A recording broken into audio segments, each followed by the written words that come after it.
Hello, everybody. How you guys doing? Welcome to today's broadcast. My name is Chidi. I'm reaching you from Toronto, Canada. Um, it has become important that I do this broadcast today to kind of clear some air or try to direct us properly, because that's the reason why we do what we do.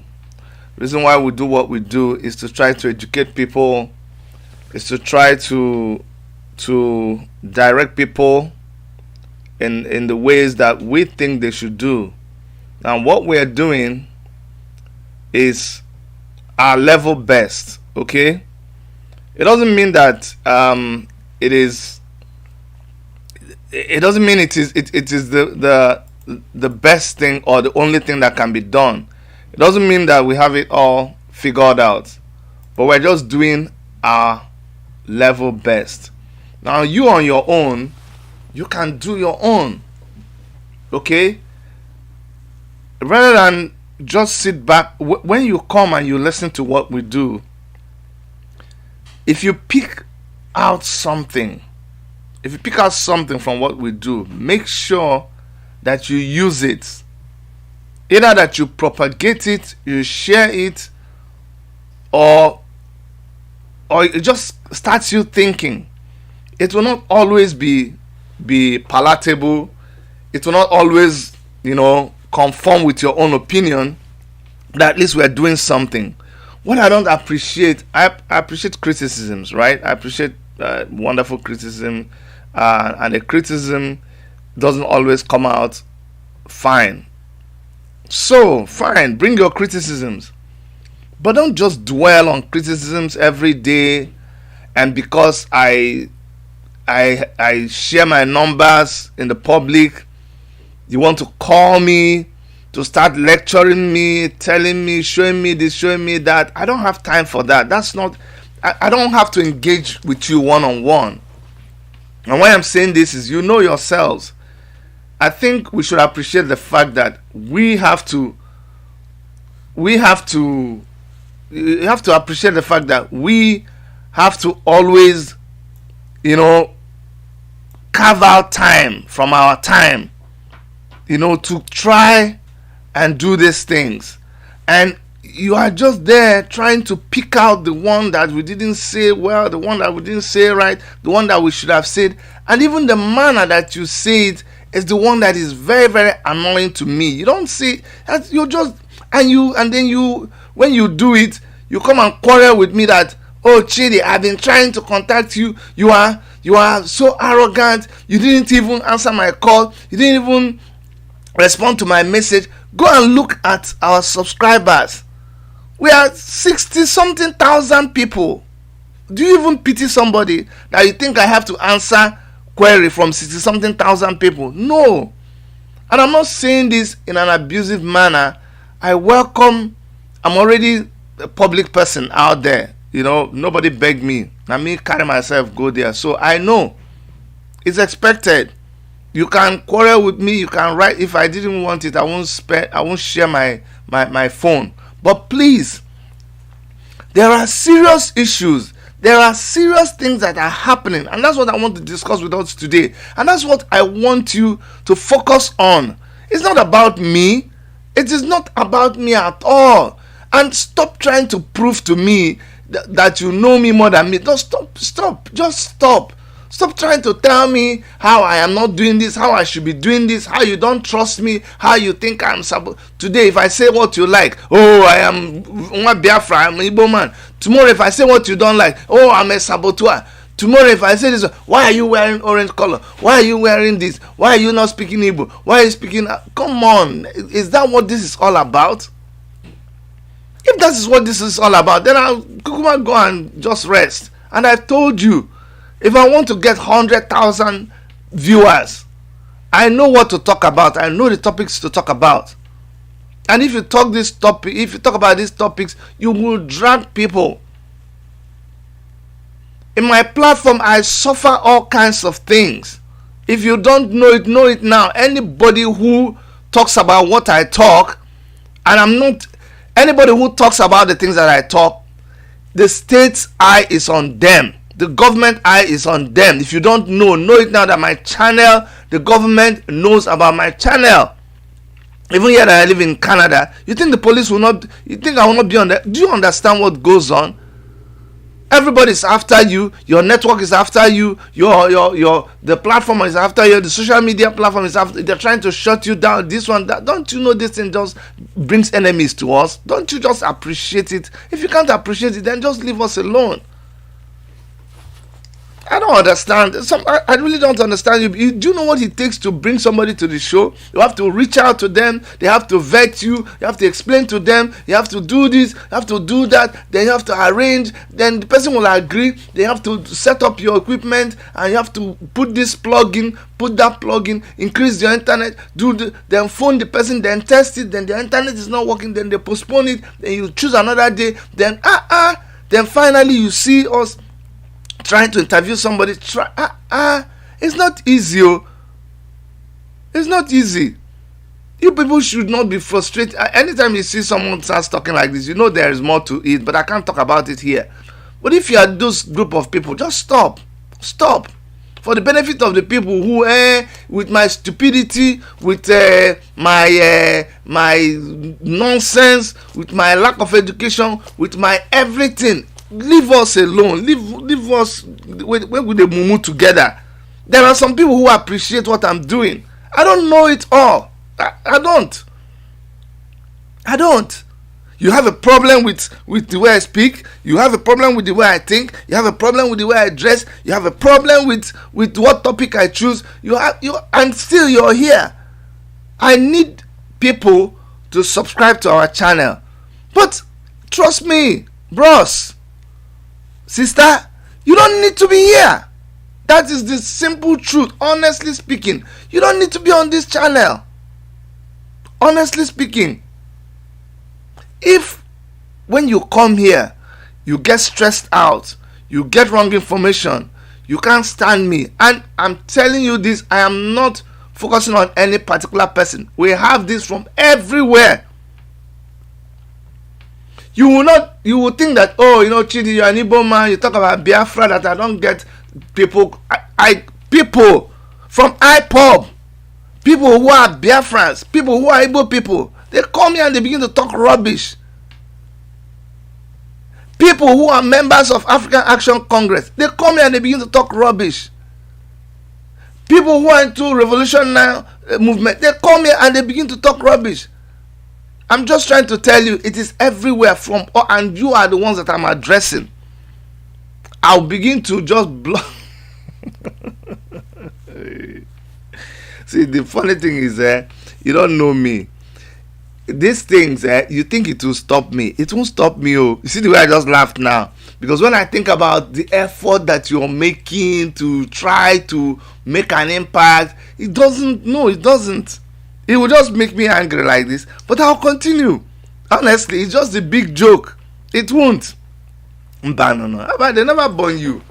Hey, I know they fear noise. Can't live near market now. No matter who's egu, there be water. Water is a market in Amage, in Enugu. Very noisy market. So the brave man was saying that you think I fear noise, I can't live there in the market. Not. No. Isi kalaka na jogo otropokpo. That means say na the bed when head strong, they go the war of otropokpo. You go and interpret that one. I don't know what it means. So stop wasting your credit. Stop when you call me and I answer you, try to understand now. Is it because if I talk now you will say he's bragging? If I pick your call and I talk, check now. There's how many people have called and I just engage you. When I engage you, instead where you go maximize the time, come and be talking other things. Chill now, I beg. Okay, let's come back home. Somebody say Chidi, come back home. I don't understand what I mean, but let's come back to the gist of today. Chai! I watched one video. I don't know if people have seen that video, but I'm going to try to play some of that video. When I watched that video, inside my head, I traveled to Nnamdi Kanu, and I told him, bros, I understand though. I understand. I shook his hand again inside my head though. Because when you watch that video, and you guys know that recently, you need to go back and watch my interview with Mbazulike Amechi, you will see that this Nigeria, there are so many truths about it. You know, every day, the more you keep understanding the origin of Nigeria, the origin of the name Nigeria, it keeps on, you know, Nnamdi Kanu will come and talk about it, and the way he will talk about it, you know, it might not be palatable, it might not minister to you, you know, but even you, if you're the kind of person who likes somebody to talk to you and be romancing you and be playing soft music and say, well, you know, that name Nigeria is nigger area. Even if you're that kind of person, go ahead and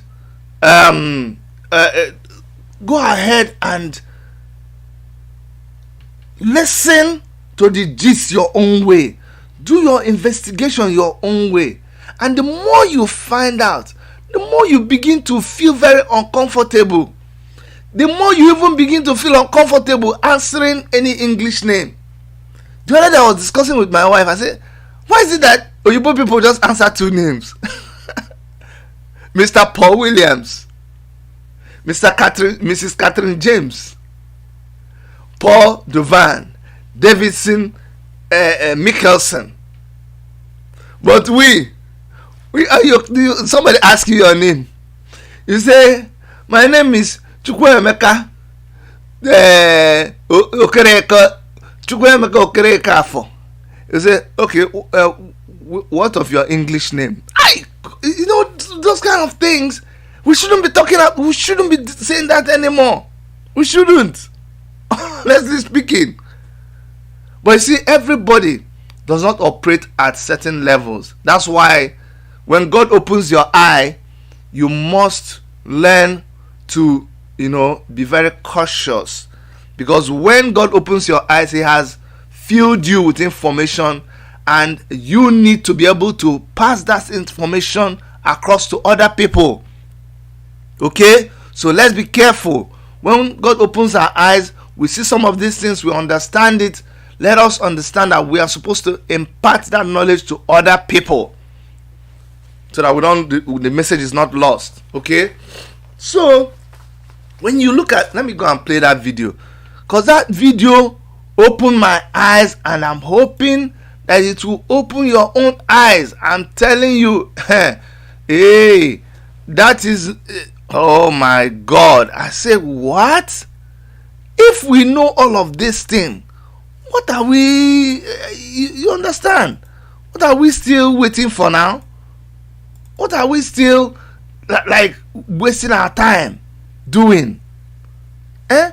This video is a guy who worked for the Nigerian government. I kid you not. This guy works for the Nigerian government. He said, look, this information I am giving right now, it could lead to my death, but I do not care. That's what he said. He said, I don't care if this thing leads to my death. I've been told. So when you finish hearing that news, it will even help some of you understand that the work we are all doing is dangerous, because they are monitoring you. They are monitoring you. Honestly, that video makes you feel so disgusted about the British government. And when it does that, when you hear that kind of thing, Nnamdi Kanu becomes vindicated. Honestly, because it becomes very, very, very, very clear that what the British government did with Nigeria is just a huge disappointing experiment. And according to this man, he said that the British government, they are like elephants. They don't forget. And they are very high on loyalty. He said they help their friends. So in Nigeria, the British government knows exactly what they are doing. It is a standard policy. Okay, don't mind my cursor that is going all over the place. I'm trying to operate the thing. I will play it and you will listen. Okay? And then we'll be skipping some of the parts because I'm not going to play this 24 minutes. We're not going to play the whole video, but please listen. And Mrs. Carol Smith, welcome to the program. Thank you. May I say how delighted we are to be on Passion. We've looked forward to speaking to an African television station for decades. This is something we have looked forward to for such a long time, and we are so happy to be here. Thank you. Mr. Aaron Smith was a young, bright, and principled Oxford University graduate who was recruited by the colonial office and posted to Nigeria. He took his final examination a year ahead of his class. He also married Mrs. Carol Smith, whom he met while they were both at Oxford University. Together they went to Nigeria, where they had their 2 children.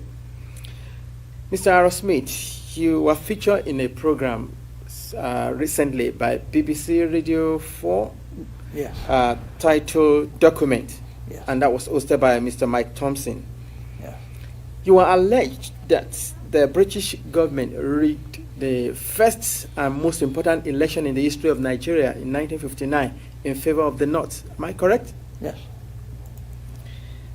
How long were you in Nigeria for? From 1955 to 1960. And we were based in Lagos. I was on the staff of the Department of Labour. I was largely occupied with employment problems, all the employment exchanges, and statistics, and international reports, and was kept pretty busy. I was also stationed in Lagos in charge of the capital and the port. I was the port labour officer as well. And I also devised a port labour scheme and later a social security scheme, which was one of the first in Africa, which guaranteed workers some income after they'd finished work. It was a providence scheme. As I say, it was called the National Providence Scheme, and I was very proud to have put that on the statute book. I was going to ask you what your role is. You've mentioned 3 important. Is there any particular name given to your office while you were there? Just Labour officer. I was a labour officer, a senior civil servant. Okay. I only intended to stay in Lagos initially for 2 tours of duty. Although because of this conflict with the elections, there were difficulties. Actually, government wouldn't let me leave the civil service. They were determined that I should stay in the civil service after my 2 tours. And I was offered very considerable incentives, including a knighthood, to stay and work for government. Primarily this was because I had access to state secrets. I learned, and the Governor General himself confirmed this to me, that the elections were rigged, contrived. The intention was that the North should rule Nigeria. I am not sure whether you heard him very well. That the Governor General told him that the elections were rigged. The British deliberately rigged the election. We will not play the whole video, but at a point he said that even the census, so all this one that you're hearing about the North being more than the South, the British knows that it is totally not true. It is not true. If the North, haven't you Haven't you realized now? The North does not have the population that they always say they have. It is not true. And you know, some time ago, somebody revealed that census that was done that time was a lie. And it was rigged. So the British, this is somebody who worked in the government that time, telling us, somebody said, talk about Biafra. We are coming to that. We are coming to that. And people say, if you don't know where the rain started beating you, you will never know where it stopped beating you. So this is the origin of the problem. The British knew that the census was wrong. You know, I've traveled to the north. I've traveled to the farthest place in the north. And you will go for 2-3 hours sometimes. Nobody, no human being. Just almost like this desert. And you will look in the map of the place that you traveled. And you will see what is captured as the population of this place. And you will wonder, where are those people? This man said it clearly sometime in the video that he too, he was shocked that whenever he's traveling among the southern part of Nigeria, you know, he will see people mingling everywhere. But when he travels to the north, he doesn't see that population. Until they confirmed to him that it was deliberate. They had to say it, that the north was more than the south. And there are a lot of people who knew they could not talk. So you see, if the north had the kind of population that they claim they have, I'm talking about the Fulani oligarchy, because when you say the north, remember there are so many tribes in the north who are even marginalized and who are facing this thing that we're talking about. But if they had the power, if they had the people that we're talking about, they will not have to open our borders and allow people from Chad and Niger to come in. Do you see when Buhari had an event and they allowed buses of people to come in from outside Nigeria? Our borders were just open. Did you see when that one happened? You think if they had that resource, if they had that population, they would have to go outside. So these are the kind of things that makes you, this is the way I think. And I'm telling you this so that you too can think. Now, I'll play there are a lot of other things he said. They are not the ones that are my concern. But let me just fast forward a little bit. Even in 56, the northern leaders were very proud and were saying, if they couldn't run Nigeria, never mind elections, they might not join Nigeria. They might leave. And we all thought, well, how would they survive? There were no industries. There's not a great deal of agriculture, some groundnuts in the north. This wasn't very practical at all. And then it was, the Governor-General seemed to be thinking that the North couldn't, even if it won an election, rule Nigeria by itself. The South wouldn't stand for that. So there had to be a partner, either the Igbos in the east or the Yoruba in the west, to team up with the North. What he didn't want was for the two southern parties, the Igbo and the Yoruba, to team up to form the government, because he believed the North wouldn't tolerate that and talked about leaving the federation. So as I learned, in a small way at first, but very rapidly I learned about the election fixing, and as I say, this was confirmed to me by the Governor-General. He actually said that he wanted me to know the truth because he wanted me to know how much trouble I was in. You mentioned statistics, you were collecting figures. Yes. Is that for labor and unemployed people only, or general? Primarily, but obviously my interest was in the population of Nigeria. Yes, and Awolowo, the Yoruba leader of the action group, Yep. and Chief Enaharo, they too, other people were saying, where are all these millions of people in the north? Where are they? We're going up there to campaign. We want to know, you know. And you see all these, you know, thousands of miles of not very developed countryside, and yet the northerners are claiming that their voting registration figures are larger than in the south, you know, larger, far more people up there. Well, actually, if you went through the Igbo land, you know, Enugu and that, you saw lots and lots of people. If you went to Ibadan, again, Ibadan teeming, you know, with millions of people. But we didn't actually see many northerners, and obviously not many northerners at that time came to Lagos.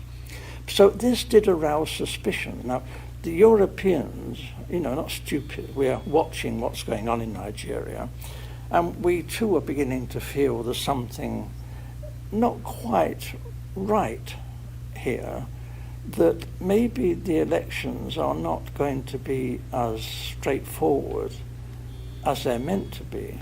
Nigeria was being described as the showcase of democracy, and it was expected that the nationalist leaders would win through. But actually, when the election results were announced by the Governor-General, before the vote was even in, he didn't vote, didn't count for that, he didn't wait for that. I have to tell you, the British were counting the votes, and the British cannot be trusted. They look after their friends. Loyalty is the big thing for the British. And we were friends with the emirs of the north. We looked on people like Enaharo and Awolowo as rather dangerous people. They might even be communists. That was ridiculous, actually. They couldn't be communists in 1,000 years. But the thing that you would expect Britain, the mother of parliaments, to do, this was cheap and low and criminal. And I opposed it. And I opposed it then, and I've opposed it ever since. And I'm telling you the truth. And I was warned, if I told you this state secret, my life could be forfeit. Earlier on, you said the British government wanted the North in alliance with either of the southern Yes. region, either with the Yorubas or with the Igbos. But I mean, Awolowo, without which they yes, cannot they can't do it this rule the country. The problem was that Awolowo was a highly principled man. Okay. You didn't talk to Awolowo about squalid deals and fixing things. Awolowo was not that kind of person. If you read his books, this man was a world statesman. And his young lieutenant, Chief Enaharo, was brilliant, absolutely brilliant. However, they did do a deal with Zik, Dr. Azikiwe, Okay. from the east. Dr. Azikiwe, there was this big problem in Nigeria. It's the same big problem in America and in Britain. How do you get funds to fight elections? The candidates in Nigeria had no money, but they did have marketing boards, which were a kind of semi-nationalized industry. And they borrowed money from the marketing boards.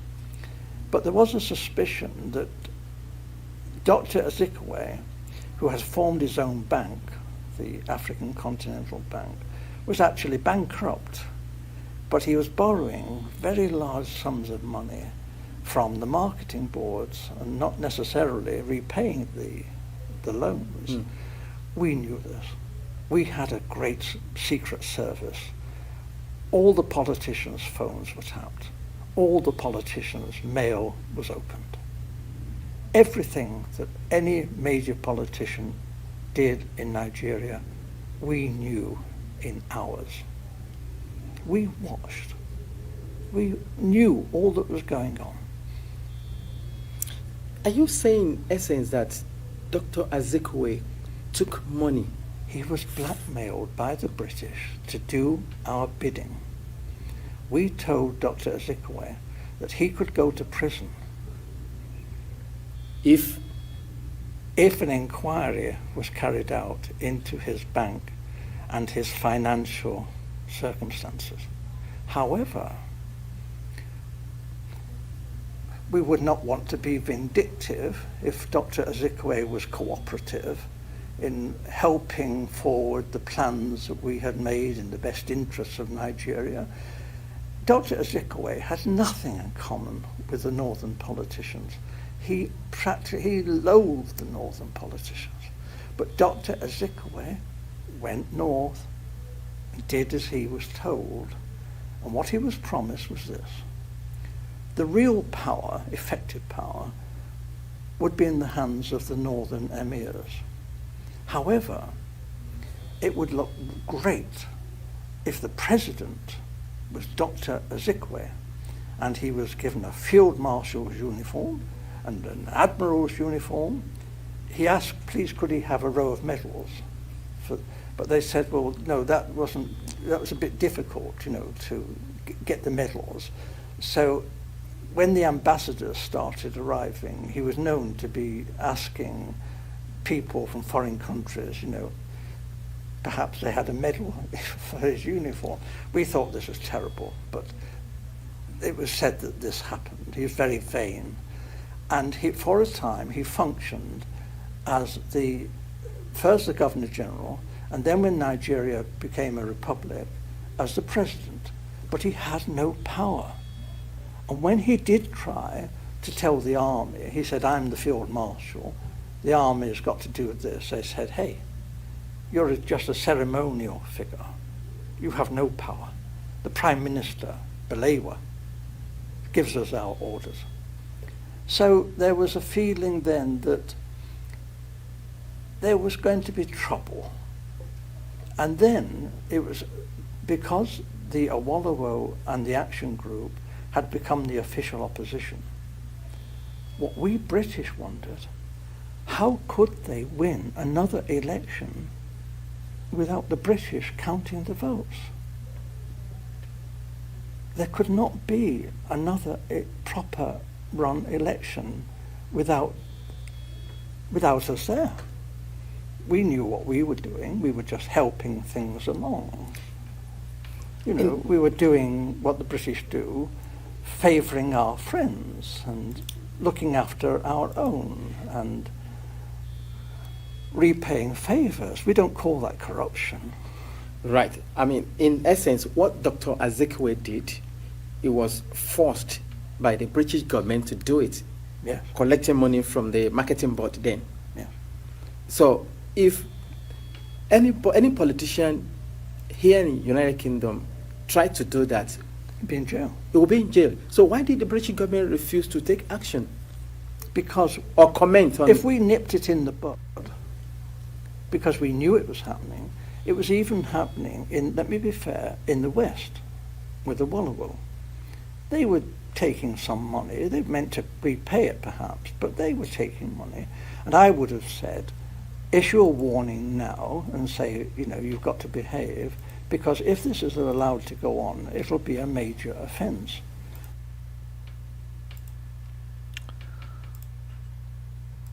I know a lot of you have already seen this video, and somebody said, Chidi, move on. But I also have heard a lot of things, and there's always different accounts from different people, depending on your political affiliation, depending on your religious orientation, depending on your tribe and your origin. People will always give their own accounts. But somehow, hearing this, Frederick Forsyth had his own commentaries too. Hearing this, watching this video yesterday, it just gave me the chills. It gave me the chills because I realized that, for real, and let me tell my friends who are in African Action Congress, you might misunderstand what I'm going to say now, but I'm still going to tell you this anyhow. I know that I'm a member of the African Action Congress. I'm one of the founding members of African Action Congress. I know that I am one of the not just to be, I don't know, I'm trying to use the right word so that I'm not misunderstood. But I stand with the Revolution Now movement and the Take It Back movement. But I think that we must all understand that we have to keep on responding to what is going on right now. I had an interview with the governorship candidate of AAC for Edo State. I did that because I'm a member of the African Action Congress, and I will do whatever I can to help her, because it's not easy for somebody to stand up boldly and say they want to contest an election. That is her dream, that is her desire, and you must support people with whatever vision they have. But you see, me, Chidi Nwanyanwu, personally, my own thinking, if you ask me, and the election,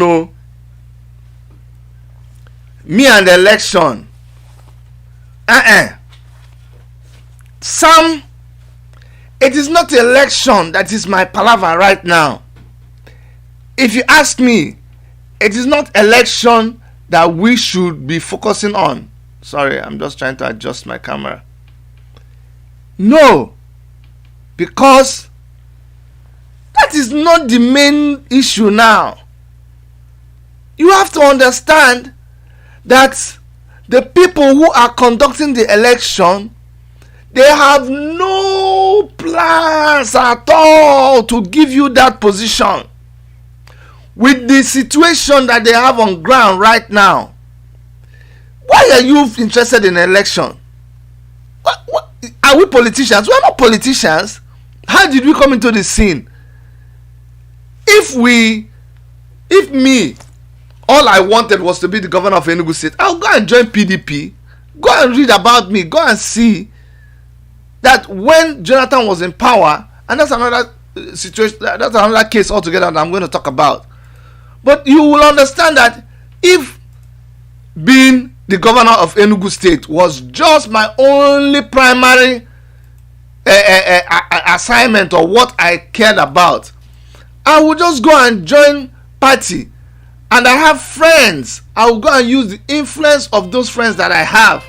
Why would someone be calling me now? No, you have to wait now. I'll go and use the influence of those people.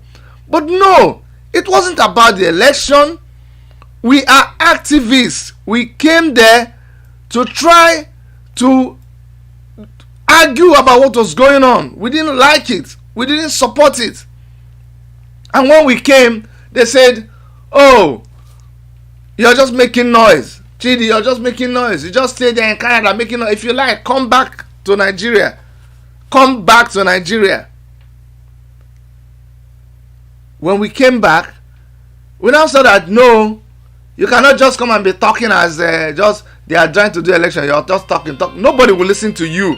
This person that is calling me, I've not asked for anybody to call me. Why are you calling me now? So we must begin to behave like we are sensitive to what is going on right now. I don't want anybody to be reaching me and telling me about being the governor of Enugu State, going to run for election. That's not the primary thing there. If you run for an election right now, you will lose. You will lose. Because it is not the election they are doing in Nigeria. You know that. We know that. So, we need to be very careful and be sure that we are doing what is expected of us. I'm telling you the truth. We need to be careful that we are doing what is expected of us. There is so much wahala everywhere. The Fulani, oligarchy, cabals, whatever they call themselves, their plans for me and you is I don't even know. It is tougher. It is more deadly than what I see people willing to accept. So I think we're not acting like we are responding to what is going on every single day. You hear stories, There are stories upon stories upon stories of the atrocities that these people are committing. The stories abound everywhere, every day. Just look around and you will see it. And so, in as much as you guys know that I am somebody, if you are my friend, those of you who are my friends, you know how I roll. I'm not the kind of friend that I'm not a fair weather friend. If you are my friend, you're my friend. Friends are friends. Period. That's all I can tell you. If somebody is not there are people that you call your friend, they are not yet your friend. But when somebody becomes like, my wife is my friend, do you understand? My wife is my best friend.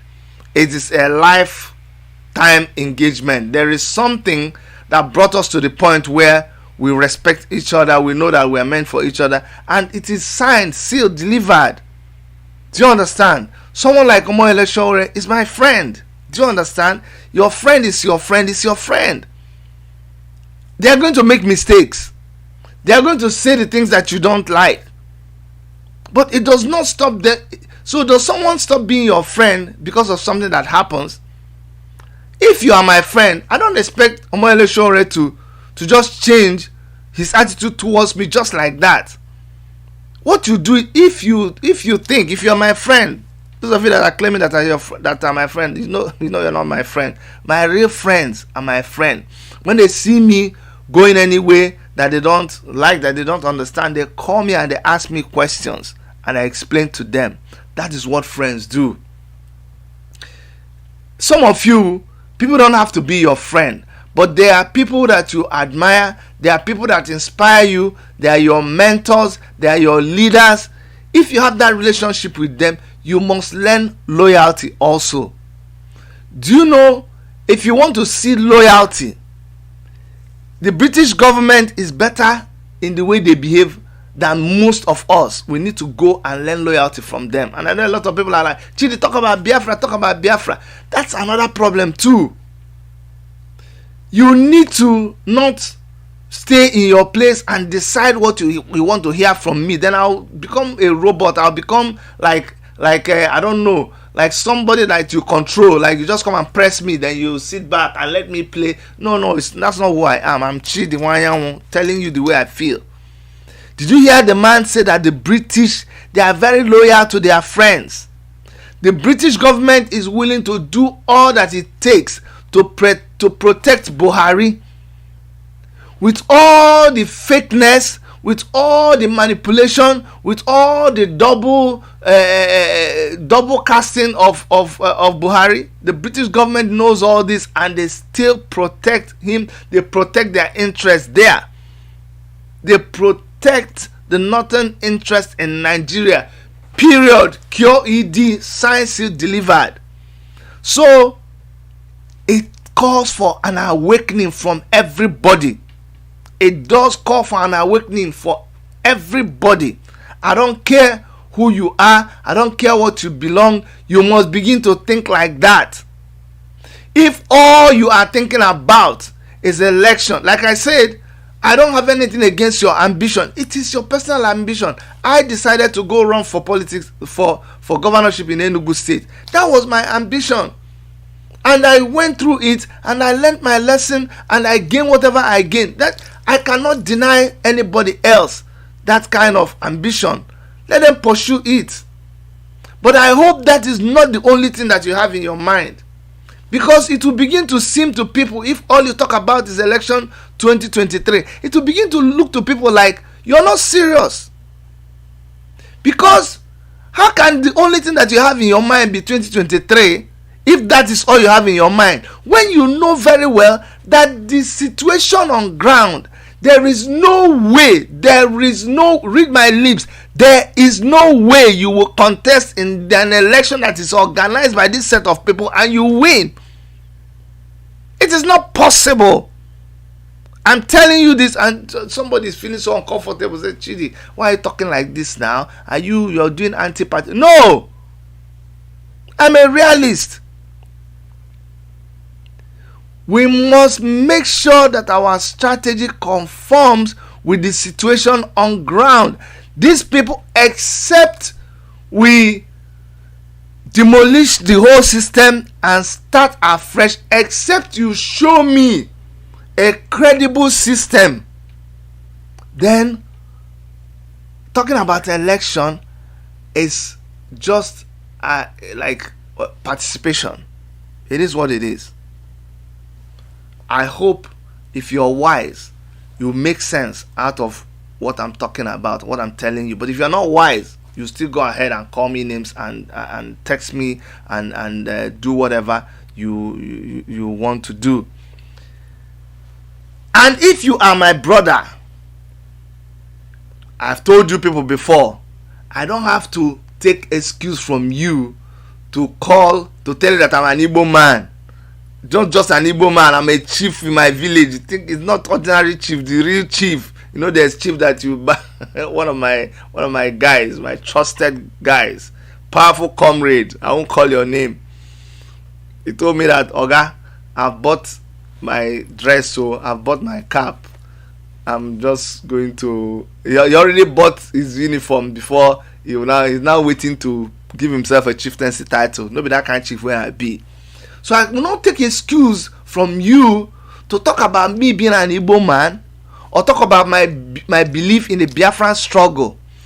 And if you are my brother, you're Biafran, you think you don't trust my Biafranness, you're wasting your time. I am not about to come to your house to sit down to explain to you, then see whether you agree. Then if you don't agree, I say, Chukwudi, agree now, Chukwudi now, believe me now, Chukwudi, it's not true, Oziano, because Oziano, Kwaziano, Onu.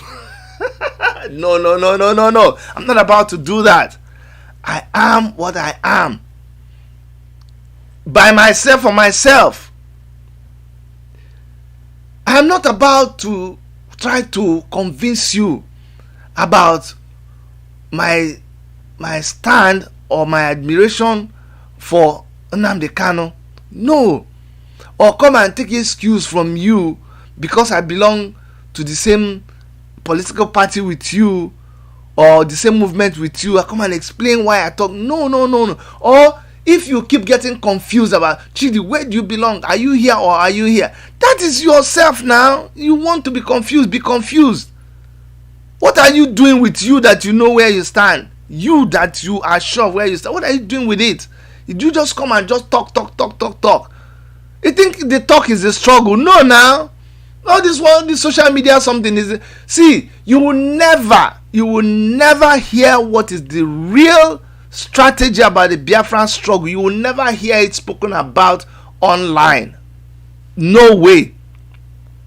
So sometimes when I'm talking and I'm asking questions, somebody say, "Gee, this one, that one," you're just wasting your time. The people who are busy, the people who are really involved with the strategies about the struggle, they don't talk because the job is humongous. The job is humongous. I was talking with someone for hours yesterday, planning about the fundraising that they're going to be doing here in Toronto. And we're planning and strategizing how we'll do it. I'm not going to tell you what the discussion was here. It was talk about Biafra, but you will not hear it here. And I'm not going to come here and begin to convince you. You see, once in a while, I get angry and I talk like this. And when you see the title, I'm not here to chronicle to you what happened in Biafra, how they did this and they did that. I'm just trying to justify the struggle for you who doesn't understand why the Biafra struggle is there. Let me summarize why I did this topic today and why I showed you that video. I showed you that video to show you that from the get-go, there is no hope. There is no hope. Listen to me carefully so you understand where I stand. There is no hope for the Biafran nation in the constituted Nigeria that is being headed by the Fulani oligarchy. There is no hope for them. The British knows it. It was part of their original plan. So before, you see, there could be hope for the southeast inside Nigeria if there is so many ifs. So it's like when somebody asks me that, okay, Chidi, you believe in Jesus Christ, yes? You're a Christian, yes? You're a pastor, yes? Are you trying to tell me that somebody who doesn't believe in Jesus Christ, who is not a Christian, will not go to heaven? And I try to explain to the person that no, there will be people, and hear this from somebody who is a born again Christian. Other people who are not Christians may still go to heaven and will still go to heaven. The only problem is that with whatever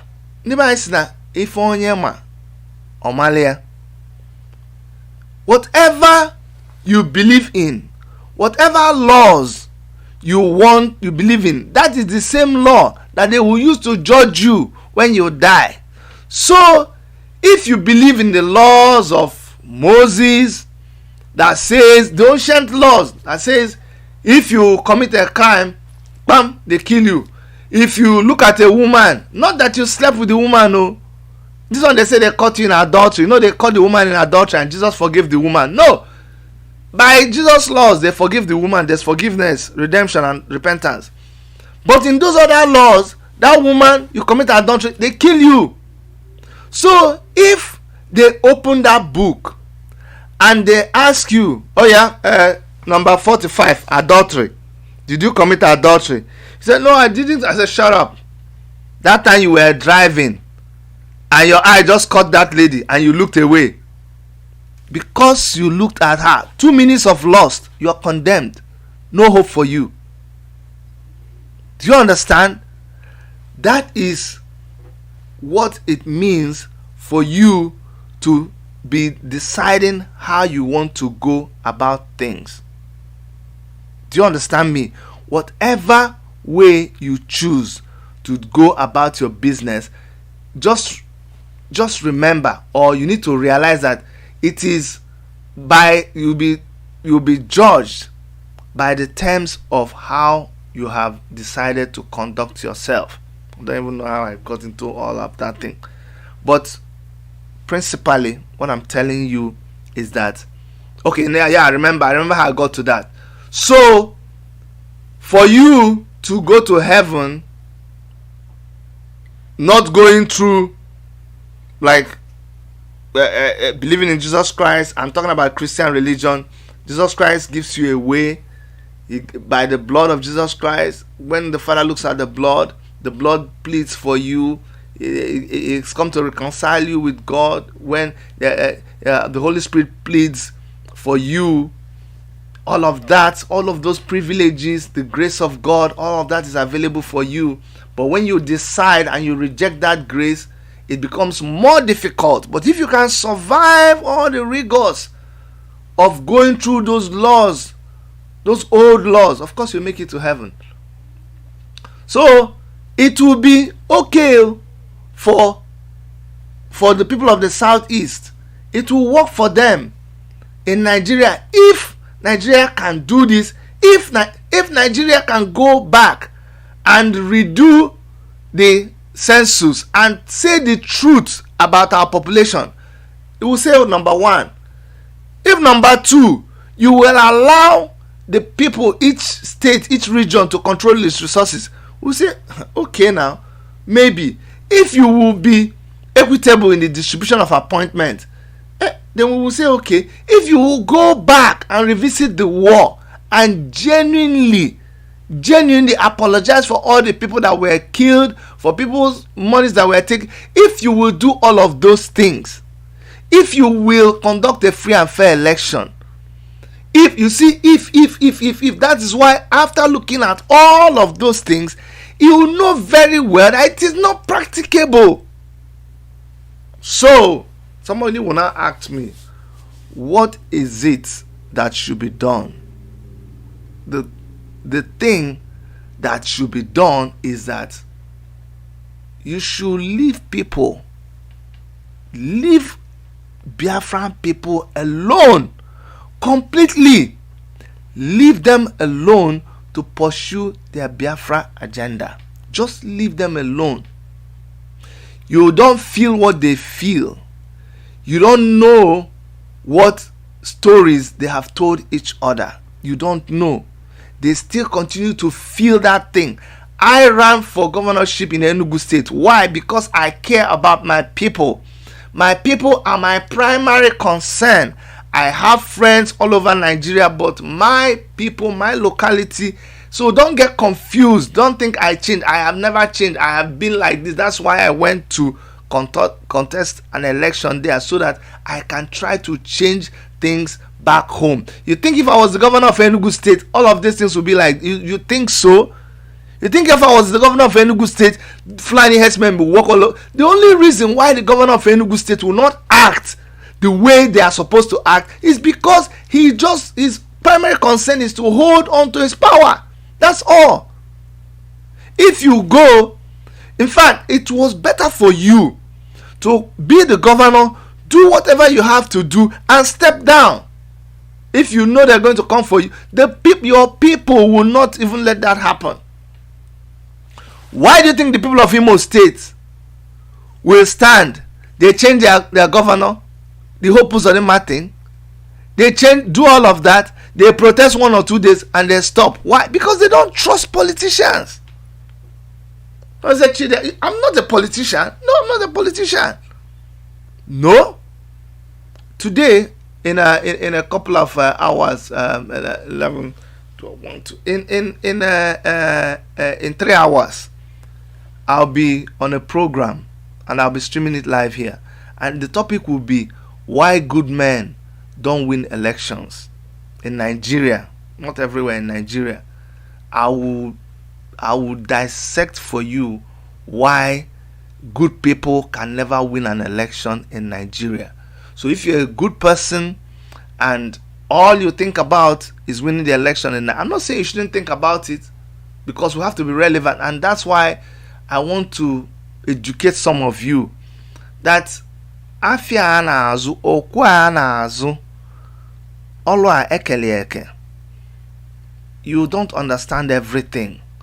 You should appreciate some of us for what we do. When you stand and talk about Engineer Abaribe, you should realize that Engineer Abaribe is a senator and he is in the Senate and he is doing what he is doing. Just play your wing, okay? Play your wing. Don't busy yourself trying to criticize people like me. We're all playing our wing. Someday you will understand, but you don't even have to understand. You don't have to understand. Just 1%, 1.100%. If the one I talk, if the way I do my thing, you can shift and turn to somebody. Thank God there are so many people, and I encourage us to continue to open up those YouTube channels. If you're here and you have a YouTube channel, tell me. I will post your YouTube channel here and will support you. I'm telling you, if you're here, post your YouTube channel on the chat room. We will spread it. We'll get people to support you. We'll subscribe to your channel. As many people as possible that are talking about this, let us keep spreading the news. Okay? If somebody wants to go talk about election, if somebody wants to do their political thing, let them keep doing it. We will keep making noise in anywhere they are talking. That is the strategy that you see me involved in. We are in the room when they are talking, when they are deciding. We are all over the place. That's the way you do it. Anyhow you want it. You want to talk about politics, we are there to talk about politics. We can't always be outside the door when they are inside talking. No. If you're there when they are inside talking, we say, no, this one is our own share. This one is for my people. I bring it out and go and discuss with my people. Anyway, I'm going into another thing that I shouldn't go into. So please, the truth is that the Biafran agitation will go on. I support it. I am saying this. I won't keep saying it all the time. I support it. I'm a member of the African Action Congress. I am a member of the Take It Back movement. I'm a member of Revolution Now movement. All of those roles are very important. If you know, you know. If you don't know, I don't know. We'll still accommodate you. All right, guys, that's it for today. Just go about and be a good disciple. Spread the message of I believe in Nnamdi Kanu has a great message to spread. Spread his message. If you're Biafran, support the struggle. Identify with IPOB, identify with any other person you want to identify. Me, I know who I identify with. That's why you see me talking about them. Okay? Everything, there is nothing that is perfect. Done nothing. Even inside the IPOB, there is still problem. Inside African Action Congress, there's problem there. Everywhere there's problem, but you cannot run away from. If you're the kind of person who you look here, there's trouble, you run away. Just look at the real politicians. Now, if you want to know the real politicians, go and see them in Nigeria now. You don't see them. See, today you're in PDP, tomorrow you jump to APC, next tomorrow you jump back to PDP, and you want to tell that is not what we are all about. No way. That is the true politician in Nigeria. That's it for today, please. Somebody was going to call me. I don't know if you still want to call me. Okay. Somebody says, Chidi, I don't understand your intention. If you don't support Biafra, then stop being like a barrier, because we are like a hammer and we'll crush. One of those people. You don't talk your own now. Keep going. If you still want to call, you can call. I'll give you a chance, because when you called, I told you that I wasn't going to pick the call. But if you want to call, I can take your call. Otherwise, we're going to okay, AKZ. There's something I said I'm going to start doing, because I don't have time for people like you. Okay, there's no call. Guys, I'll see you guys very soon, from all of us here in the Toronto studios of Worship Media. My name is Dr. Chidi, and Dr. Erica is doing so much in the background to make me look good, and I appreciate her. I appreciate every other person who works hard to see that we bring you this program. Make sure you come back in 3 hours to hear us discuss about why good men don't win elections in Nigeria. All right, take care, and I love you guys like always. Believe me. Okay, bye bye.